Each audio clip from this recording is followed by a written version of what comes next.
Hello everyone. I have the pleasure to interview Jens Lapidus here today. Jens, welcome. Thank you for agreeing to Thank you very this. much. Okay. So can you tell a little bit about your background? What did you do before you became an author? I worked as a lawyer, and I worked more specifically in one of the courts Yes. in Stockholm. And then I started to just realizing that what I saw in the court every day in trials, and when I was listening to people being accused of crimes or witnesses or victims, that I had the chance to peek into a world that not regular Swedes don't get to see that very closely. So I started to write. Okay. And then I published a lot of books, and I continued to work as a lawyer for many, many years until 4.5 years ago when I quit as a lawyer. Okay. But I Okay. continued to write. Okay. Very good. How did you get your first publishing deal? Did you write the book first, or did you contact somebody before you started writing? No, I wrote the book. Okay. For me, writing my first book, Rahalasa in Finnish, Yes, very good. Snabba Cash, was not a project that I even realized would be published. Yes. It was more my private, my own individual joy. First of all, to depict what I saw in the court Yes. every day, and secondly, a little bit a psychological, therapeutical measure in the sense that it let off some steam from all the horrifying things that I saw in court.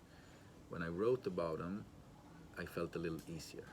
Okay. So I didn't even know I was writing a book, a novel at the start. Then I realized maybe this can become a novel. Then I realized maybe I can send this to someone who might publish it. Then I got lucky and someone published it. Okay. You don't have to answer, but I'm going to ask, did you have to send to many places before you got the deal? Actually not. I Okay. did send it to 4 different publishing houses, but I was accepted quite early on by 2 of them. Okay. And so I was in a very luxury position, so to speak. It was a bit funny why I chose to send to these 4 publishing houses. At the time, I didn't have a printer of my own. Oh. And in these days, this was 15 years ago, all publishing houses required that you send them by paper, that you print out your screenplay, your novel, and send it to them. Mail was not accepted. Okay. So I found 4 publishing houses that did accept mail. Ah. Those were the ones I chose. Okay. That's They lucky made for an them. exception. Yeah. Okay, let's take it over email. Okay. Lucky for them. Lucky for them. You mentioned that you don't practice law anymore. Can you tell about your typical working day? How many hours do you write and how many Yeah. hours do you research? So before, when I was practicing law, writing was something I did in between. Yeah. If I had a free day or if I had a couple of hours off, then I could do some writing. But lately, since about 4.5 years, I do writing full time, which is honestly not easy. It doesn't mean I publish books more often. It's a strange paradox. The more I had to do, the more busy I was, the more I wrote. Okay. And now when I'm more relaxed in a sense, I write less. But typically I go up and I have breakfast with my children and I make sure they go away to school. And then I usually do some exercise. I might go to a gym, and I'm also into mountain biking. Then I try to write, but my mind is kind of everywhere. I'm not a very focused person, which is why I think I enjoyed having both being a lawyer, both writing for more than 10 years. Anyway, so usually in the morning not much happens.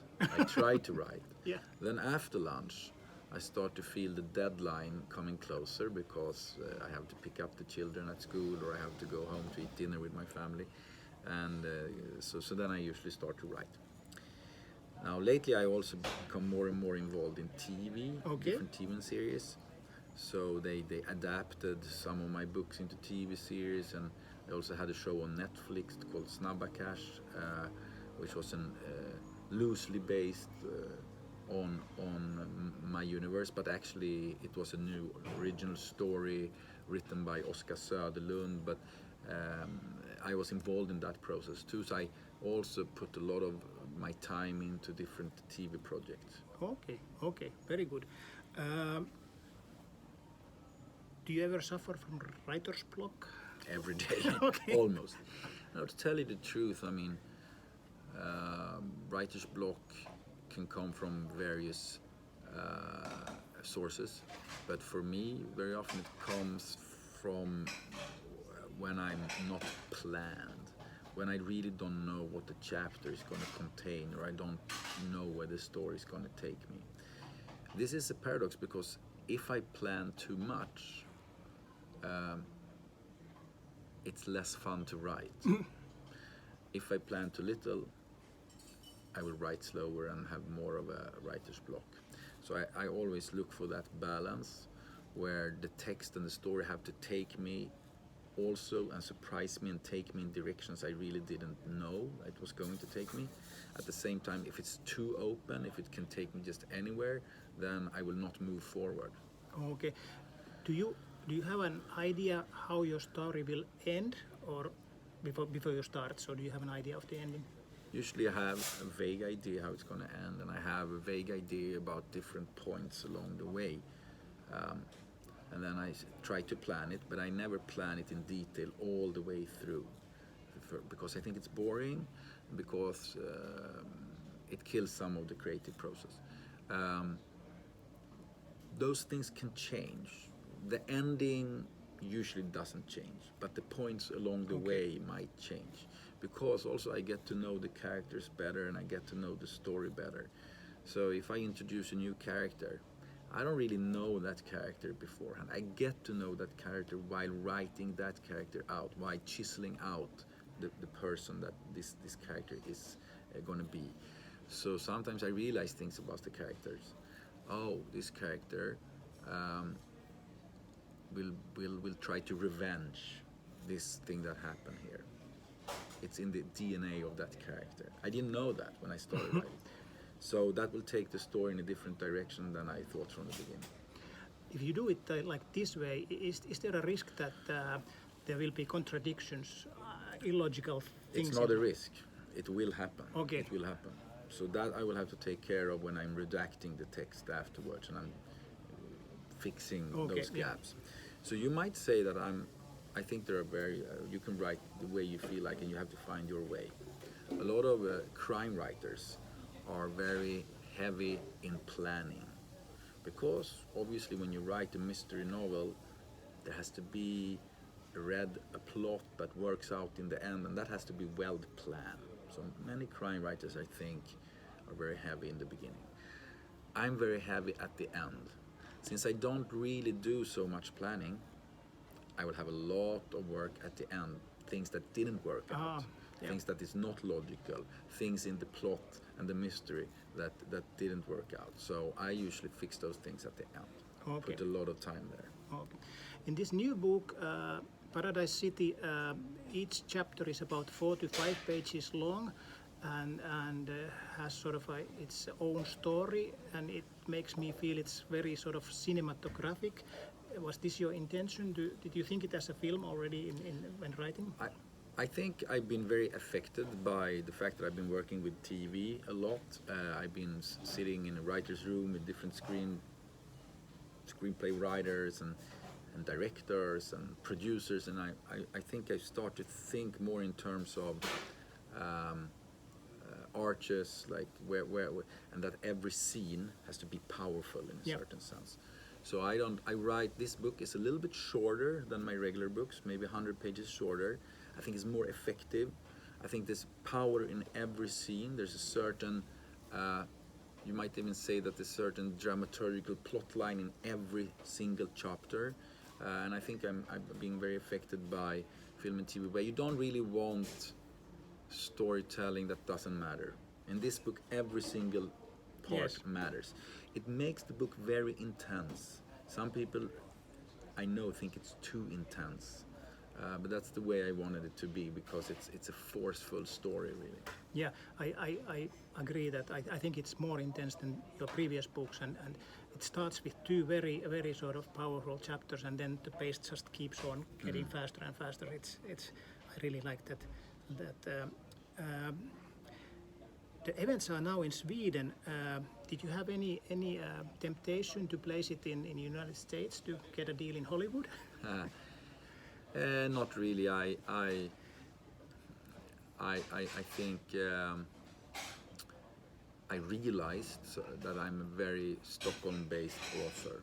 Everything I do stems originally when I started writing. It really inspired me what I saw in the courts of Stockholm, and I tried to get back to the streets of Stockholm. And I lived in Mallorca for 3 years. So writing this book, most of this last book was written abroad, which I realized it's much harder than I thought to write about Stockholm when I was not situated in Stockholm. So I tried the best I can to depict Stockholm in the near future, a couple of years from now. This is what the book is about. And that's the place I know best, and where I can, I think, find the most interesting areas which I want to explore. Okay.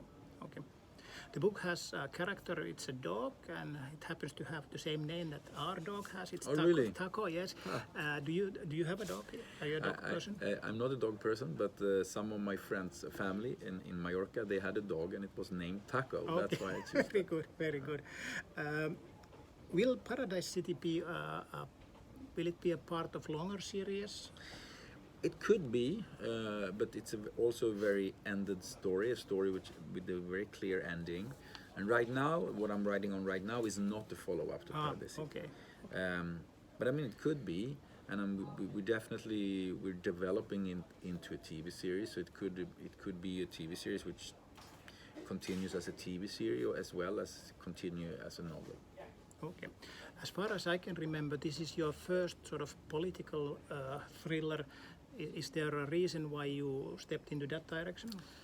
Well, I think all of my books to a certain extent is political, but this is more clear. This is more in the open, that it's kind of criticizing problems that we have in Sweden right now, and also there's a politician at the center of this story.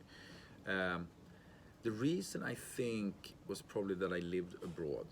And watching Sweden from abroad, I started to think about, what if the situation goes all wrong, if the situation goes really bad, how would it look like then? And then I took it even one step further from that. So this book is not a prediction. It's not me saying this is where I think we're going to end up. It's a worst case scenario. Okay. This is where we will end up, in the worst of all cases. That's what I'm saying. But by doing that, I also put it in a political context, and it becomes like a political warning. I try to keep away from being openly political, partly, or I would say not partly, mostly because myself, I'm kind of a middle person politically. I don't stand in the front line to the left or the front line to the right. I really feel that politics should get back to the middle. I think that politics already has been too polarized in Sweden as well as in the US. I don't know about Finland, but so for me, I'm kind of a middle person. But it is a political novel. Okay. Thinking that Finland comes about 10 years or 20 years behind Sweden, and everything that happens here will eventually happen in Finland, what would you advise to the Finnish politicians or government, what to do or what to avoid? Well, one thing I think is to act earlier. I think now Sweden, the government in Sweden is acting powerfully against all the violence and the gang crime. But many critics say that it comes very late, that the government has woken up 10 years too late, that a lot of the laws that they are passing right now should have been in place already 10 years ago. So I think to act early and to not pretend that problems doesn't exist. There's been a tendency, I think, in Sweden that you don't want to talk about the gang violence because it could be considered as you're pointing fingers to immigrants. I think the more you talk about it, the more you can actually help all the 99% of the immigrants that are not involved in heavy crime. Yes, yes, I think we have the same problem in the discussion that it easily gets really polarized and people are blaming each other for just of discussing the thing. Yes, so basically these were the questions I had in mind. Thank you, Jens, very much for visiting us and allowing us to interview you. Is there anything you want to say to your Finnish fans before we stop? Well, I'm going to visit Helsinki next week. There was supposed to be a book fair, but unfortunately it closed down. But I still will be there, and I'm going to enjoy Helsingfors a lot.